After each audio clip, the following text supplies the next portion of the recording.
నమస్కారం అండి. రేపు 23 ఫిల్మ్ ప్రీమియర్ షోస్ అండి. మళ్ళీ ఎల్లుండి నుంచి రెగ్యులర్ రిలీజ్ May 16th. చాలా థ్యాంక్స్ అండి ఇక్కడికొచ్చి కవర్ చేస్తున్నందుకు.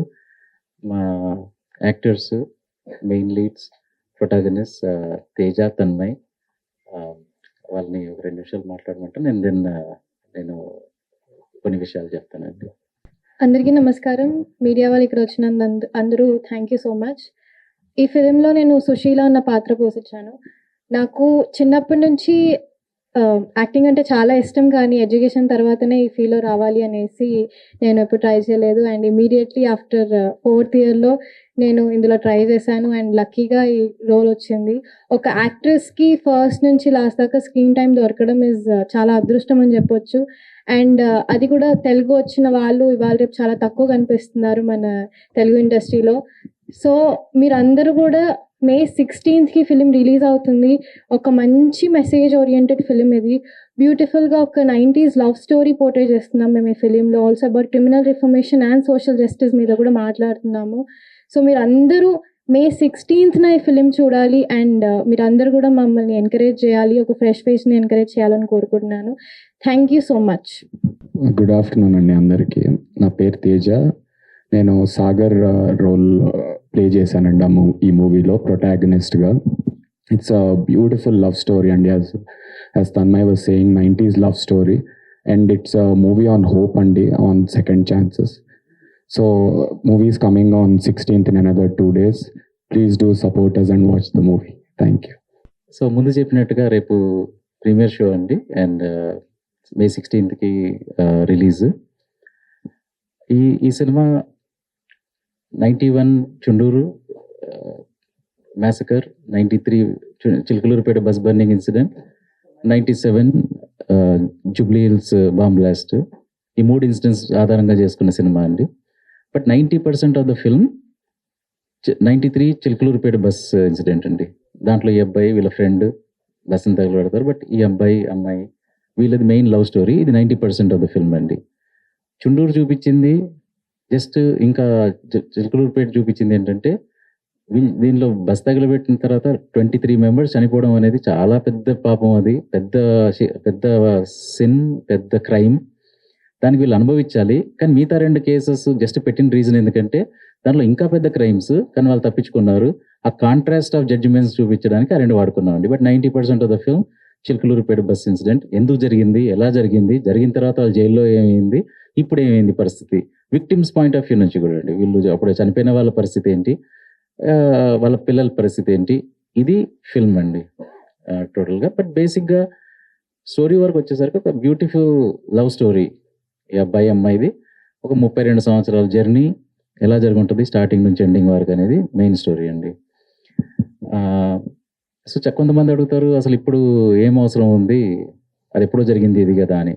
నేనేమంటానంటే ఇప్పుడు కూడా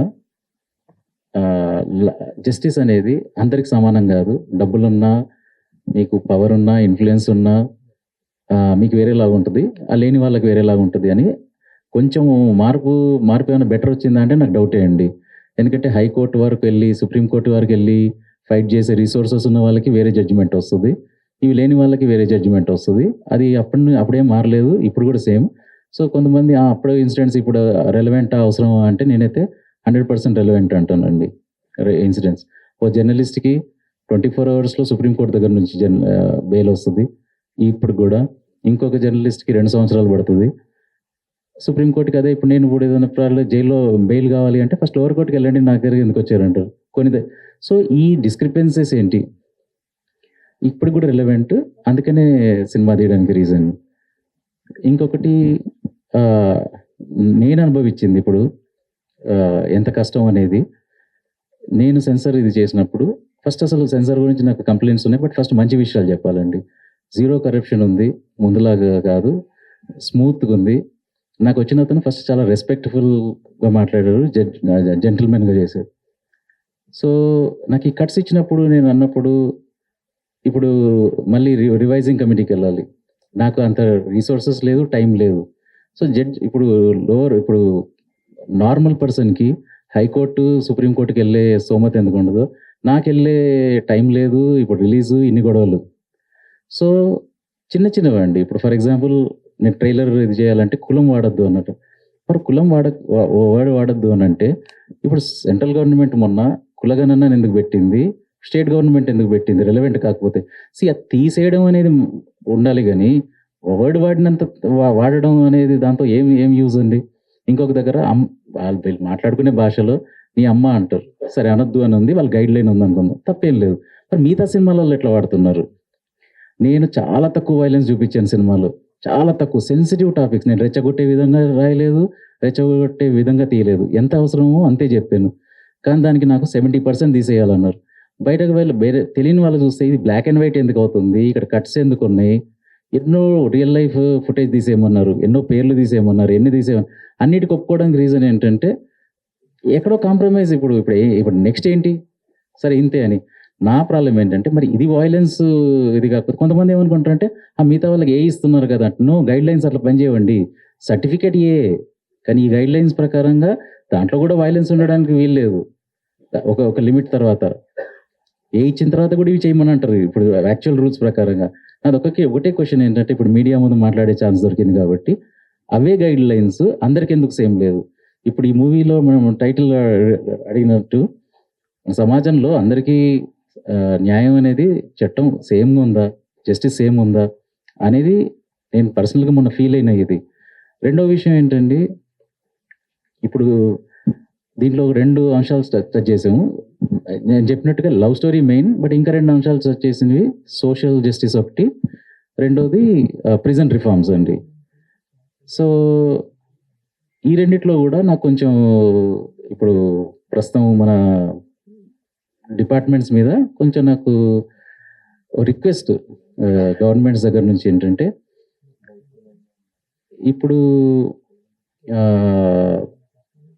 ప్రిజన్ రిఫార్మ్స్ ఉందండి.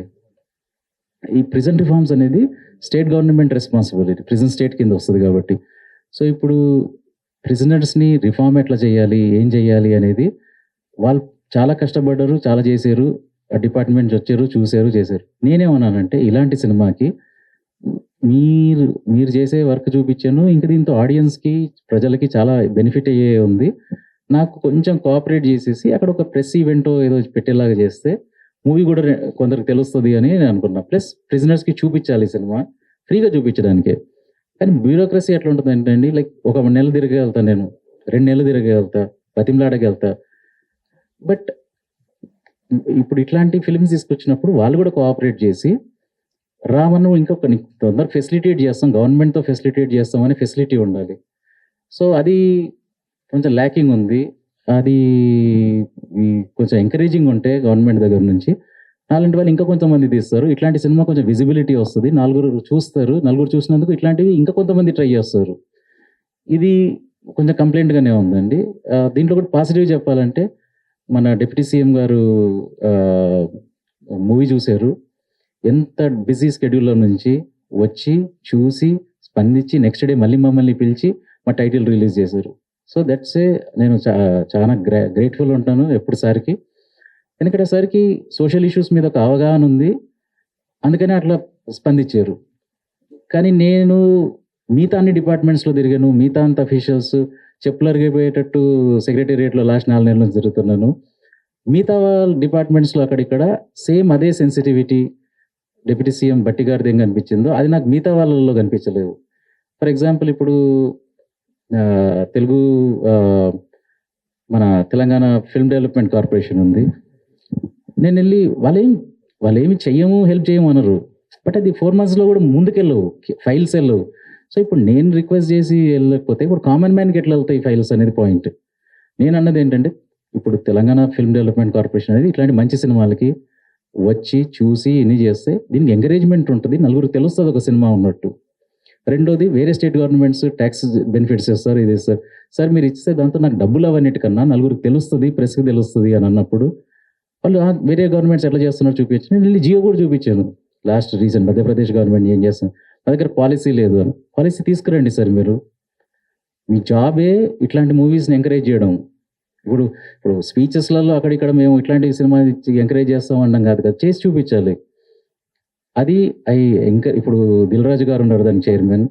సో నేను దిల్ రాజు సార్ చైర్మన్ సార్ని కూడా ఈ వేదికలో ఈ ఆపర్చునిటీ దొరికింది కాబట్టి నేను రిక్వెస్ట్ చేసేది ఏంటంటే, పెద్ద సినిమాలు లేకపోతే తెలుగు ఇండస్ట్రీ ఉండదు. ఇంకా చిన్న సినిమాలు లేకపోతే థియేటర్లు ఉండవు, పెద్ద సినిమాలు కూడా ఉండవు.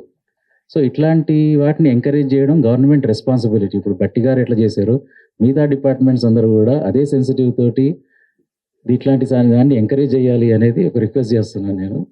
నాది ఎట్లయినా అయిపోయిందండి, బట్ రేపొద్దున ఇంకా కొన్ని ఫిల్మ్స్ వస్తాయి. ఇప్పుడు ఫర్ ఎగ్జాంపుల్ మల్లేశం అప్పుడు గవర్నమెంట్ ఎంకరేజ్ చేసింది కాబట్టి నలుగురు తెలిసింది, నలుగురు చూశారు. అది చూశారు కాబట్టి బలగం ఇంకొకరు వచ్చి చేశారు, ఇంకొకరు వచ్చి ఇంకొకటి చేస్తారు. ఇప్పుడు ఇట్లాంటి మూవీస్ని గవర్నమెంట్ ఎంకరేజ్ చేస్తే బోత్ గవర్నమెంట్స్, అక్కడ గవర్నమెంట్ మన ఆంధ్రప్రదేశ్ గవర్నమెంట్ కూడా హోమ్ మినిస్టర్ వాళ్ళకి మేము రిక్వెస్ట్ చేసి మనీ చేసాం, అక్కడ కూడా పెద్దగా ఏమి నాకు ఇది రాలేదు. కాకపోతే నాది అయిపోయినా కూడా ఇట్లాంటి సినిమాలకి గవర్నమెంట్ రెస్పాన్సిబిలిటీ, అది ఒక టైం కేటాయించుకోవాలి. ట్రైలర్ చూస్తే అర్థమవుతుంది ఇదేంటి అని. రిక్వెస్ట్ చేసినప్పుడు ఇట్లాంటి సినిమాలకు రావాలి, చూడాలి. ఇప్పుడు గద్దర్ అవార్డ్స్ అని ఇస్తున్నారు. సినిమా స్టార్ట్ అయిపోయిన తర్వాత ఇచ్చేది ఏంటంటే కొన్ని మూవీస్కి ముందే ప్రోత్సహించాలి, ముందే ఎంకరేజ్, అది వాళ్ళ జాబ్. అది అడగడం మన నాలాంటి ఫిల్మ్ మేకర్స్ది హక్కు, చేయాల్సిన బాధ్యత వాళ్ళు ఉంది, వాళ్ళు చెయ్యాలి. గద్దర్ అని పేరు పెట్టుకుంటే కాదు కదా, అట్లాంటి విలువలు ఉన్న సినిమాలకు ఏమున్నాయో అది చేయడం, అది గవర్నమెంట్ జాబ్. అది నా sincere request both governments, Andhra Pradesh government. ఇప్పుడు ఆంధ్రప్రదేశ్లో కూడా ఇప్పుడు మన డిప్యూటీ సీఎం గారు మన క్యాస్ట్ ఇట్లా ప్రాబ్లం ఉంది అన్నారు, వాళ్ళ కాన్స్టిట్యూషన్స్లో మన ప్రాబ్లం అయింది అది. సో ఇట్లాంటిది ఎవరైనా జెన్యున్గా తెచ్చినప్పుడు బోత్ స్టేట్ గవర్నమెంట్స్కి నా సైడ్ నుంచి రిక్వెస్ట్ ఏంటంటే, they have to come forward, encourage, చేతి పట్టుకొని వాళ్ళు ఎంకరేజ్ చేసి ఇట్లాంటివి చేస్తే ఇంకొక నలుగురు వచ్చి ఇలాంటి సినిమాలు తీస్తారు.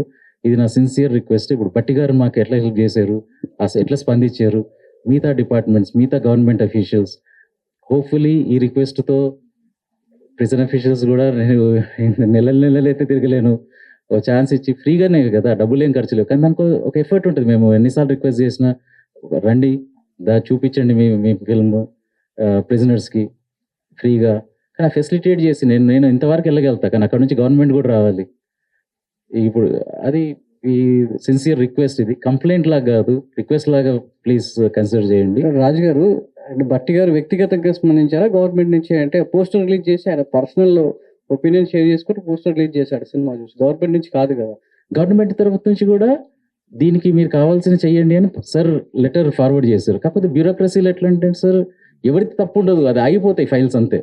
మీరు చెప్పులు అరిగిపోయని వారు తిరగొచ్చు, అది ముందుకెళ్ళదు. కానీ నేనేమంటున్నానంటే, ఈ గవర్నమెంట్ వచ్చిందే మేము సోషల్ తీసుకొస్తాము అనే ప్లాట్ఫామ్ మీద వచ్చింది కాబట్టి వాళ్ళకి ఇంకా ఎక్కువ బాధ్యత ఉంది ఇది చేయాల్సింది. సినిమాటోగ్రాఫర్ మినిస్ట్రీ కూడా సంప్రదించారా కోమటిరెడ్డి గారిని? ఆయన ఏమన్నారు? ఎందుకంటే సినిమాటోగ్రాఫర్ మినిస్ట్రీగా ఆయన కూడా బాధ్యత ఉంటుంది కాబట్టి మీలాంటి ఫిల్మ్ మేకర్ని ఎంకరేజ్ చేయాలి, ఎఫ్డిసి నుంచి మీరు కూడా ముందుకు వెళ్ళాలంటున్నారు కాబట్టి ఎగ్జాక్ట్లీ సినిమాటోగ్రఫీ మినిస్ట్రీ నుంచి ఎలాంటి రెస్పాన్స్ ఉంది? సార్ దగ్గరికి వెళ్ళాము, సార్ పాపం వారు చాలా అర్జెంట్ ఉన్నారు, కానీ అయినా కూడా సంతకం పెట్టి చెయ్యండి, ఫార్వర్డ్ చేయండి అని అన్నారు. కోమటిరెడ్డి సార్ కూడా వాళ్ళకి ఇచ్చారు. అది మళ్ళీ సెక్రటరీ దగ్గరికి వెళ్ళింది, అక్కడ నుంచి మళ్ళీ ఎఫ్డిసి ఎండి. నేను దీంతో నేర్చుకుంది ఏంటంటే, దీంతో నాకు అక్కడ అంటే లక్కీగా అండి, అంటే ఇప్పుడు ఈ బడ్జెట్ నాకు కష్టమే అండి, రైట్, బట్ అట్లీస్ట్ నేను నావి సేవింగ్స్ వాళ్ళవి చేసి చేయగలుగుతా. కాకపోతే అక్కడికి వెళ్ళింది మనీ కోసం కాదు, వీళ్ళు వచ్చేసి కొంచెం రికగ్నిషన్ ఇచ్చి చెప్తే నలుగురికి తెలుస్తుంది కదా ఒక సినిమా వస్తుందని, దానికోసం నేను రిక్వెస్ట్ చేసింది. బట్ సార్ కూడా చెప్పారు, కానీ ఆ ఎండలలో దీంట్లో వాళ్ళు అక్కడ కౌంటర్కి వెళ్ళాలి, మనం టికెట్ తీసుకోవాలి, టికెట్ తీసుకొని వెళ్ళి వెయిట్ చేయాలి 3 గంటలకి, ఆ టైం ఉంటుంది. ఫిల్మ్ మేకింగ్లో నేను అట్లీస్ట్ ఒక 10-20 సార్లు వెళ్ళాను ఈ 4 monthsలో. బట్ కామన్ మ్యాన్కి ఇప్పుడు మనకి ఎంత ప్రాబ్లం ఉందంటే, కామన్ మ్యాన్ ఫైల్స్ పెట్టుకొని ఎన్ని సంవత్సరాలు తిరుగుతారు, ఎట్లా తిరుగుతారు? అదే ఇది పెద్ద చర్చకు దారి తీసేటువంటి అంశాలు మీరు మాట్లాడేటి అన్ని కూడా చాలా. సో అది పక్కన పెడితే, ఇప్పుడు మీ సినిమా ఒక క్వశ్చన్తో మొదలవుతున్నటువంటి సినిమాకి రిలీజ్ అయిన తర్వాత ఎంతవరకు మీకు సమాధానం దొరుకుతుంది అనేది మీ నమ్మకం?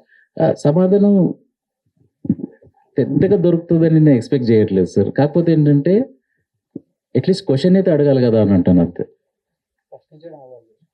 సార్. ఫస్ట్ ఎవరో ఒకరు ప్రశ్నించాలి కదా సార్. ఇప్పుడు సెన్సర్ ఉంది, నేనేం చెప్తున్నానంటే XV3 సంథింగ్ అని ఉంది, గైడ్ లైన్స్ 3I అని ఉంది. ఇప్పుడు వరకు నాకు తెలిసినంత వరకు ఏ ఫిల్మ్ మేకర్ కూడా అడుగుండాడు 3I అంటే ఏంటి, గైడ్ లైన్స్ అని 3I. ఇది వెబ్సైట్లో ఉందా? ఇప్పుడు ఇండియా డిజిటల్ అయిపోయింది, అది ఇది అయిపోయింది అంటే ఏ డిజిటల్ ప్లాట్ఫామ్లో ఉంది? ఏదైనా ఇన్ఫర్మేషన్ బ్రాడ్కాస్టింగ్ దగ్గర ఎక్కడైనా ఇవి మా సెన్సర్ గైడ్ లైన్స్, దీంట్లో ఈ బూత్ ఉంటే మేము ఇవ్వము అని ఒక గైడ్ లైన్ ఉంటే 3I అంటే ఇది అనేటప్పుడు మనందరం చదువుకున్న వాళ్ళేం కదా కదా, ముందంటే మనకు అర్థం కాదు కదా అనుకుందాం. ఇప్పుడైతే మనం చదువుకోగలుగుతాం కదా, ఒక రోజు కాకపోతే 2 రోజులు అర్థమవుద్ది. బట్ ఈ క్వశ్చన్ కూడా ఎవరు చేయలేదు కదా, 3I అంటే ఎక్కడ ఉంది అనేది మా గైడ్ లైన్స్ ఎక్కడైనా పెట్టండి. ఫిల్మ్ మేకర్గా it's right of me to ask. కాకపోతే అక్కడ ఎక్కువ ఎందుకు గొడవ పెట్టుకొని ఎందుకు రావాలి అంటే, ఇంకా నాది ఫిలిం రిలీజ్కి ఉంది, ఇంకా నేను అది ఫైట్ చేయాలా, ఇది ఫైట్ చేయాలా. కాకపోతే ఏంటంటే ఈ ఫోరంలో కూడా ఎందుకు ఎవరు మాట్లాడరు అంటే, నెక్స్ట్ ఫిలిం మళ్ళీ సెన్సార్ వాళ్ళు ఆపేస్తే ఎట్లా అని భయానికి మాట్లాడరు. అదే ఇప్పుడు గవర్నమెంట్కి కానీ ఇప్పుడు నేను ఓపెన్గా నేను దిల్ రాజు సార్ని ఇప్పుడు చైర్మన్గా అయ్యారంటే చాలా పెద్ద బాధ్యత అది. ఇప్పుడు సార్ ఒక గవర్నమెంట్ ఒక దాంట్లో కరెక్ట్గా చెప్పారు, ఏమని పైరసీకి ప్రతి ఒక్క ప్రొడ్యూసర్ వస్తాడు నా దగ్గరికి ఫిలిం రిలీజ్ ముందు, కావద్దు సార్ మీరు ఏమైనా చెయ్యండి అంటారు, త్వరగానే వెళ్ళిపోతారు, ఎట్లా సాల్వ్ అవుద్ది అన్నారు. 100% కరెక్ట్. కానీ అది ఎప్పుడు పవర్ లేనప్పుడు, మీరు ఒక ప్రెసిడెంట్ ప్రొడ్యూసర్స్ ఉన్నప్పుడు. బట్ ఇప్పుడు మీకు పవర్ ఉంది, చైర్మన్, మీరు పోలీస్ని మీరు తీసుకురావచ్చు, మీకు ఒక క్యాబినెట్ మినిస్టర్ హోదా ఉంది. సో ఇప్పుడు పైరసీకి ఇప్పుడు నెక్స్ట్ ఏంటి, మీరు ఏం చేశారు? ఇప్పుడు మీరు ఒక 10 year మీకు 4 ఏళ్ళు 5 ఏళ్ళు వచ్చినప్పుడు మీరు వెళ్ళిపోయేప్పుడు ఒక మార్క్ వదలాలి. మీకు ఇండస్ట్రీ ఎక్స్పీరియన్స్ ఉంది, మీరేన్ని దెబ్బతిన్నారు మీ మూవీ దాంతో, కానీ ఇప్పుడు మీకు పవర్ కూడా ఉంది. సో ప్రశ్నించడం అంటే ఇక్కడ ఇన్సల్ట్ చేసినట్టు కాదండి, ఒక డిస్రెస్పెక్ట్తో నేను అడగట్లేదు, ఒక చాలా పొలైట్గా రిక్వెస్ట్ చేస్తున్నట్టు అడుగుతున్నాను. ఏంటంటే సార్ ఇప్పుడు మీకు అన్నీ ఉంది, మీకు అనుభవం ఉంది, ఇక్కడ తెలుసు ప్రాబ్లమ్స్, కానీ మీకు పవర్ కూడా ఉంది, మీకు పోలీసు చేయగలుగుతారు, ఏం చేయగలుగుతారు, కొత్త లాస్ తీసుకురావడము, IP అడ్రస్లు బ్యాన్ చేయడము, ఐబొమ్మ ఆపడము, ఏదో ఒకటి చేయకపోతే he's the best person to understand the problems. Sir Raju garu, మీరు రకరకాల అంశాలు ప్రస్తావన అంటే టాపిక్ డైవర్ట్ వెళ్తామని చాలా విషయాలు మాట్లాడుతున్నారు. Sir. సో ఎంత లేదన్నా ఈ సినిమాని ప్రభుత్వాలు ఎంత ప్రోత్సహించాలని మీ తపన పడుతున్నా, చివరికి ఆడియన్స్ మెప్పిస్తేనే, ఆడియన్స్ ప్రోత్సహిస్తేనే సినిమా అనేది నిలబడుతుంది సార్. గవర్నమెంట్ ఎంత పుష్ చేసినా, మీకు ఎంత రాయితీ ఇచ్చినా ఆడియనే ఫైనల్ జడ్జిమెంట్ కాబట్టి, సో ఎంతవరకు ఈ సినిమా ఆడియన్స్ ని మీరు ప్రోత్సహిస్తుంది అనుకుంటారు, అంటే వాళ్ళ నుంచి ఎంతవరకు మీకు ప్రోత్సాహం లభిస్తుంది అనుకుంటారు? సార్ నేను మొన్నే 8am మెట్రోతో దెబ్బతిన్నా కాబట్టి ఎక్కువ మంది రాకపోవచ్చు, చూడకపోవచ్చు ఎవరు అనే దాంతో ప్రిపేర్ అయ్యి వచ్చానండి ఈ సినిమాకి. సో నా టార్గెట్ ఆడియన్స్ ఎన్నుకుంది ఏంటంటే, ఎవరిని ఎన్నుకున్నానంటే, 1,00,000 మంది ప్రిజనర్స్ ఉన్నారు అనుకుందాం. ఇప్పుడు నా గవర్నమెంట్ నేను చెప్పాను కదా, లాస్ట్ 2-3 months నుంచి ట్రై చేస్తున్నా ప్రిజనర్ డిపార్ట్మెంట్తో.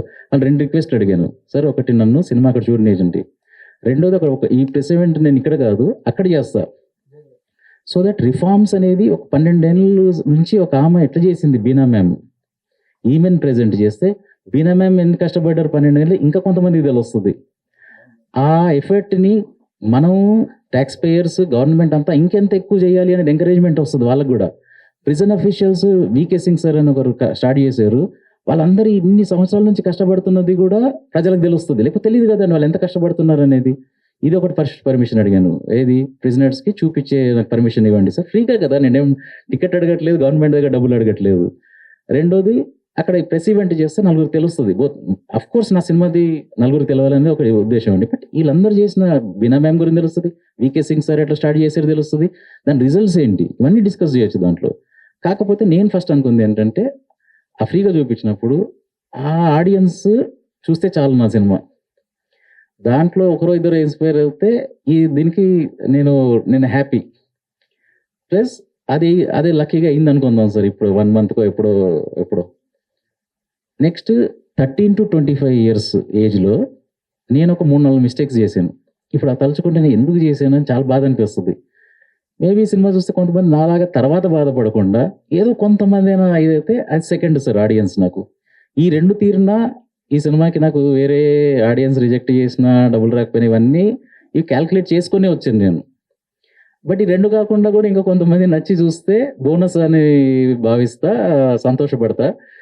బట్ రాకపోయినా కూడా నేను అదే ఆ ప్రిపరేషన్తో వచ్చాను. అది సార్, అంటే మా సినిమా ఎక్స్పీరియన్స్ పెరిగిద్ది, మీకు కష్టాలు పెరుగుతున్నట్టు ఉన్నాయి సార్. అంటే ఈ సబ్జెక్ట్ నేను ఎంత చేయగలుగుతా దానికన్నా పెద్ద సబ్జెక్ట్ సార్. అంటే in terms of actors, locations, budget అని, ప్లస్ సెన్సిటివ్ టాపిక్ ఏంటంటే దాన్ని రెచ్చగొట్టే విధంగా తీయకుండా చాలా దాన్ని సెన్సిటివ్గా చేసి ఉన్న హేట్రెడ్ని ఇంకా కొంచెం కలపడానికి చేయాలి అని అంటే కొంచెం చాలా కత్తి మీద సాము లాంటిది, చాలా కష్టమైన ఎఫర్ట్. సో చాలా కష్టమైంది సార్ ఇది. బట్ ఆ ఇంటెన్షన్ ఏదైతే ఉందో అది మంచి ఇంటెన్షన్ కాబట్టి దాన్ని ఇది ఎంత కష్టమైనా చెప్పాలి అనే దాంతో ముందుకెళ్ళింది సార్ ఇది. మీ ఆలోచన ధోరణి ఇలాగే ఉంటుందా, లేకపోతే మళ్ళీ మేము చూసే రెగ్యులర్ స్టోరీస్కి వచ్చేస్తారా 23 తర్వాత? అంటే ఆ రెగ్యులర్ స్టోరీస్ చేయడానికి చాలా మంది ఆల్రెడీ ఉన్నారు సార్, దాన్ని నేను చేయాల్సిన అవసరం లేదు. ఏదైనా ఐడియా ఎవరైతే చెప్పట్లేదో అట్లాంటి ఐడియా వస్తే చెప్తాను. దానికి రెగ్యులర్గా చెప్పేశారు ఆర్ ఇంకా చాలా మంది చెప్పేవాళ్ళు ఉన్న దాంట్లో మాత్రం నేను చేయకుండా అదే చెప్పాలని కాకుండా ఎంటర్టైన్ చేయాలి అనే ఉద్దేశంతో సినిమాలు తీసే ఉద్దేశం. అంటే ఇది ఎంగేజింగ్ ఉంది కదా సార్. సార్ ఎంటర్టైన్మెంట్ అంటే నేనేమంటానంటే as long as it's engaging it's entertainment. 2 గంటలు వాళ్ళకి కూర్చున్నారు కుర్చీలో అంటేనే అది ఎంటర్టైన్మెంట్. అది సీరియస్ సబ్జెక్ట్తో కొంతమందికి రావచ్చు, దీంట్లో మంచి లవ్ స్టోరీ ఉంది, ఆ లవ్ స్టోరీని చూసి ఎంటర్టైన్ అవ్వచ్చు, కొంతమంది కామెడీతో అవ్వచ్చు, కొంతమంది వైలెన్స్ అవ్వచ్చు, ఇవి రకరకాల విధంగా. బట్ 2 గంటల వాళ్ళని ఈ సినిమాతో మనం కూర్చోబెడితే అది కూడా ఎంటర్టైన్మెంట్ సార్. ఎందుకంటే మంచి లవ్ స్టోరీ ఉంది, మంచి ఎమోషన్స్ ఉన్నాయి. ఎమోషన్స్ నచ్చే వాళ్ళకి మాత్రం ఖచ్చితంగా నచ్చుతుంది సార్ సినిమా. మీకు అంటే గవర్నమెంట్ సైడ్ నుంచి కానీ ఫిల్మ్ డెవలప్మెంట్ కార్పొరేషన్ నుంచి కానీ మీకు సపోర్టింగ్ హ్యాండ్ సినిమాకి దొరకలేదు అనే ఒక అసంతృప్తి చాలా గట్టిగా కనిపిస్తుంది. చాలా అసంతృప్తి ఉంది సార్. అంటే ఏంటి దీని మీద మీకు మళ్ళీ మీరు సినిమా అయిపోయిన తర్వాత మీ పనిలో మీరు పడిపోతారు, అవును. కానీ ఒక ఇష్యూని అడ్రస్ చేశారు కదా సార్. నాకున్న పవర్ సారీ నాకున్న ఆపర్చునిటీ ఏంటంటే ఇక్కడ ఒక ఆపర్చునిటీ దొరికింది కాబట్టి నేను క్వశ్చన్ రేజ్ చేయగలను. ఈ సినిమా దిగలను కాబట్టి 2-3 క్వశ్చన్స్ అడిగాను. నాకు కేపబిలిటీ ఇంతే సార్ నాది. ఇంకా కొంతమంది క్వశ్చన్స్ అడగాలి, గవర్నమెంట్ పాజిటివ్గా తీసుకోవాలి. ఇప్పుడు నెగిటివ్ కూడా తీసుకోవచ్చు, వీడేంటి మమ్మల్ని ప్రశ్నించే అనొచ్చు, లేకపోతే అరే వీడు అన్న 2-3 పాయింట్లు కరెక్టే ఉన్నాయి కదా. అదే సార్, ప్రశ్నించడమే ప్రజాస్వామ్యం కదా. అంతే సార్, అంతవరకు నేను చేయగలుగుతా. దీంతో ఇంతకన్నా ముందు మనం ఫైట్ చేయగలుగుతామా అనేది సార్. ఇప్పుడు నేను ఇప్పుడు ఈ సినిమా తీసాను, ఒక అంశం టచ్ చేశాను, అంతవరకే నా కెపాసిటీ. ఇంకొకరు వచ్చి దాన్ని ఇంకొక ప్రశ్న అడగాలి, ఇంకొకటి అడగాలి. సో మీరు అన్నట్టు దీని తర్వాత మర్చిపోయి వెళ్ళిపోతాను, రేస్ చేసేసి వెళ్ళిపోతాను, పట్టుకొని కూర్చోను అనేది ప్రాక్టికల్ సార్. ఎందుకంటే వెళ్ళి జాబ్ చేసుకోవాలి.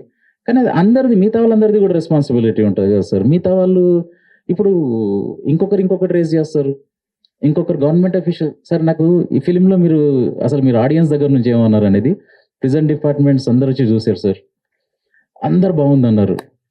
కానీ కొంచెం కింద లెవెల్ అఫీషియల్స్ 2-3 వచ్చి పక్కకు వచ్చేసిన తర్వాత అన్నారు, మేము అసలు పొద్దున్న నుంచి రాత్రి వరకు ప్రిజనర్స్తోనే ఉంటాం, రాటి తేలిపోయాం.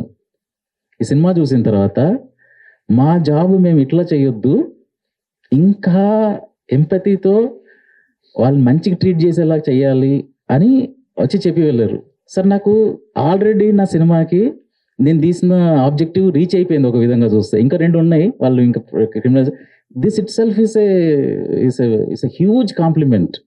ఒకరు ప్రిజనర్స్లో వర్క్ చేసే వాళ్ళ ఎంప్లాయీసే వాళ్ళు వచ్చి మేము ఎలా చూడాలి అనేది మేము మార్చుకోవాలి రేపటి నుంచి అని అన్నారు సార్. మారుతారా పక్కన పెట్టిన ఆలోచన వచ్చింది, ఇంకేం కావాలి సార్ అసలు. బట్ మీరు అన్న మళ్ళీ క్వశ్చన్కి వచ్చేసరికి నేను ఇంతనే చేయగలుగుతా సార్. క్వశ్చన్ అది కూడా నాకు ఆపర్చునిటీ దొరికింది కాబట్టి నేను రేజ్ చేశాను. సెన్సార్ విషయంలో కూడా తక్కువ సమానం ఎక్కువ సమానం అనేది కనిపించింది 100%. అంటే మేము కొన్ని సినిమాస్ లో ఈ డైలాగ్ ఎలా వదిలేస్తారని మేము ఆశ్చర్యపడిన సందర్భాలు కూడా ఉన్నాయి. కరెక్ట్. కానీ ఇలాంటి సోషల్ ఇష్యూ ఉన్న సినిమాలో మీకు సెన్సార్ మోర్ ఆర్మ్ ట్విస్ట్ చేసిందని అనిపిస్తుంది. అని ఆర్మ్ ట్విస్ట్ అనట్లేదు సార్. నాకు వచ్చిన ఎవరైతే ఆరో ఉన్నారో జెంటిల్మెన్, నా ఒకటే పాయింట్ ఏంటంటే ఈ జెంటిల్మెన్నెస్ ఇంకా రూల్స్ మీద అవ్వట్లేదు ఎందుకు లేదనేది. నాకు ఇక్కడ కష్టపెట్టారు అనేది కూడా అడగట్లేదు. ఐదర్ అన్ని లిబరల్ చేయండి, ఒక గైడ్ లైన్స్ పెట్టిన గైడ్ లైన్స్ పబ్లిష్ చేయండి ఎక్కడైనా మనం చదువుకోవడానికి. బట్ కొంచెం అసంతృప్తి ఎందుకు ఉంటుందంటే సార్, నేను సెల్ఫ్ సెన్సర్షిప్ పెట్టుకొని తీసిన సినిమా.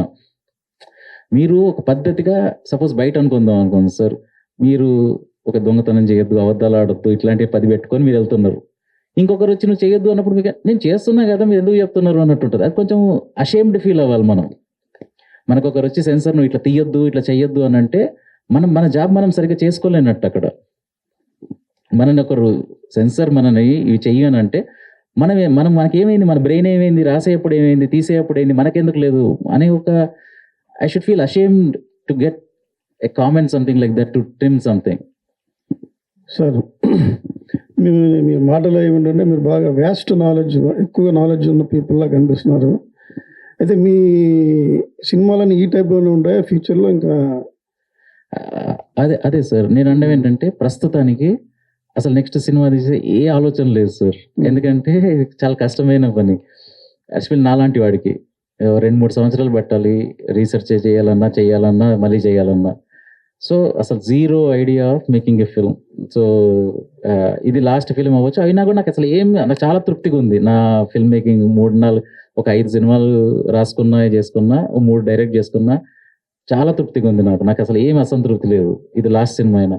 బట్ సపోజ్ ఏమైనా మళ్ళీ నెక్స్ట్ ఐడియా వస్తే, ఇంత స్ట్రాంగ్ ఐడియా వస్తే, అరే ఇది ఎగ్జైటింగ్ ఉంది కదా, 2 సంవత్సరాలు కష్టం ఉంటుంది, మళ్ళీ రిలీజ్ ప్రాబ్లమ్స్ ఉంటాయి, ఇవన్నీ ఉంటాయి అంటే ఈ ప్రాబ్లమ్స్ని కన్నా ఇంకా పైగా ఉండాలి ఆ ఐడియా. అప్పుడు సేమ్ ప్రసూతి వైరాగ్యంలా సార్, ఒక పిల్లోడు వచ్చిన తర్వాత అమ్మో నాతో కాదు అని వాళ్ళు భయపడి ఎట్లా వెళ్తారు, మళ్ళీ అది మర్చిపోయిన తర్వాత మళ్ళీ ఒక ఇంట్రెస్ట్ వచ్చిన తర్వాత అరే మరి బాగుంటుందేమో అని అప్పుడు ఎట్లాంటిది ఏమైనా ఐడియా వస్తే చూస్తాను సార్. మీ ఐడియాని కామన్ ఆడియన్ ఏమైనా థింక్ చేయగలరా, రిసీవ్ చేసుకోగలరా? ఎందుకంటే సెన్సార్ వాళ్ళు 2 సార్లు చూసారు ఈ సినిమాని.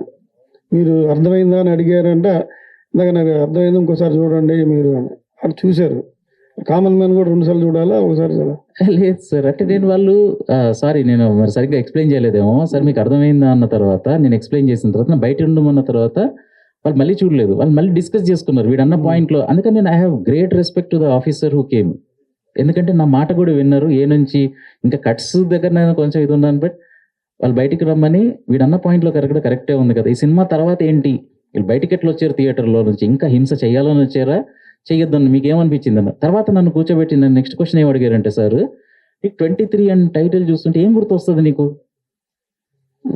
మరి చనిపోయిన వాళ్ళు గుర్తొస్తారు కదా, దీనికి ఏ వచ్చిందంటే, సార్ మీరు అట్లా ఆలోచిస్తున్నారు, నేను ఆలోచిస్తుంది ఏంటంటే వాడికి ఎవ్రీ సెకండ్ గుర్తుకు రావాలి. 23 ప్రాణాలు తీసాను అనే అది ఎంత పెద్ద పాపం చేశాను అనేది ఎవ్రీ 23 నిమిషాలకి 23 క్షణాలకు గుర్తు రావాలి వాడికి. అది నేను అనిపించింది సార్. అంటే వాళ్ళు కన్విన్స్ అట్లీస్ట్ నాకు అక్కడికి ఇచ్చారు. ఈ 13 కట్లు ఇవన్నీ కూడా రాకపోతే బాగుండేది, బట్ అట్లీస్ట్ అంతవరకు అయితే విన్నారు నాది. సరే ఇందాక మీరు అంటే అవుట్ ఆఫ్ సినిమా ఈ అవార్డులు అనేది బిఫోర్ ఇవ్వాలి అన్నట్టుగా అన్నట్టు నేను అనలేదు సార్. నేను అంటే ఏంటంటే తర్వాత అవార్డు ఇప్పుడు చిన్న సినిమా ఇట్లా తీసినందుకు తర్వాత నాకు అవార్డు ఇస్తే ఏం యూజ్ సార్? మీరు ముందొచ్చి సినిమా చూసి, అన్ని సినిమాలు చూడడానికి వాళ్ళకి టైం లేదు కదా సార్, మినిస్టర్లు ఉన్నారు, ఎన్నో లక్ష పనులు ఉంటాయి. బట్ ట్రైలర్ ఉంది, నేనేమన్నా ట్రైలర్ చూసి ఇది మంచి కరెక్ట్ కాస్ అనిపిస్తే మీ డిపార్ట్మెంట్ వచ్చి చూసి మళ్ళీ సార్ ఇప్పుడు ప్రెస్ ఉన్నారు, మీకు ఎందుకు వేస్తాం సార్ ఇప్పుడు రేపు ఈరోజు ప్రెస్కి ఎగ్జామ్ ఇది సార్ చూడండి, బాగాలేకపోతే మీరు రాయండి, బాగుంటే మాత్రం మంచిగా ఎంకరేజ్ చేయండి సార్ అని అంటాం. వాళ్ళకు కూడా చెప్పేది అదే కదా సార్, మీరు చూడండి, నేను చెప్పింది ఏంటంటే ట్రైలర్ చూడండి సార్, ఇది మీరు గవర్నమెంట్ చేయాల్సినవి 2 విషయాలు ఉన్నాయి దీంట్లో అనిపిస్తుందా మీకు? సోషల్ జస్టిస్ ఒకటి ఉంది, ప్రిజన్ రిఫార్మ్స్ ఒకటి ఉన్నాయి. ఈ 2 గవర్నమెంట్ రెస్పాన్సిబిలిటీస్ అయినా దీంట్లో కనిపిస్తుందా మీకు? ట్రైలర్లో కనిపిస్తుంది అని అంటే వచ్చి చూడండి సార్, చూసిన తర్వాత కూడా చెయ్యండి అని మనకి ఏ హక్కు ఉంటుంది సార్ గవర్నమెంట్ ఎంకరేజ్ చేయడానికి? చూసి నచ్చితే అప్పుడు చెయ్యండి అని అన్నా.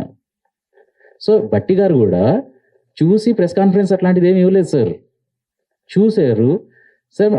సార్ని అడిగింది సార్, చూస్తే మీకు నచ్చితే ఓ టైటిల్ రిలీజ్ చేస్తే 4గురికి మాకు తెలుస్తుంది అంటే, సార్ పిలిచి అన్ని పనులలో పక్కకు పెట్టి మాకు చూపించి ఇది చేసి ఎంకరేజ్ చేశారు. సో ఆ స్పందన అది అన్ని డిపార్ట్మెంట్లలో ఉంటే బాగుంటుంది అని అనిపించింది.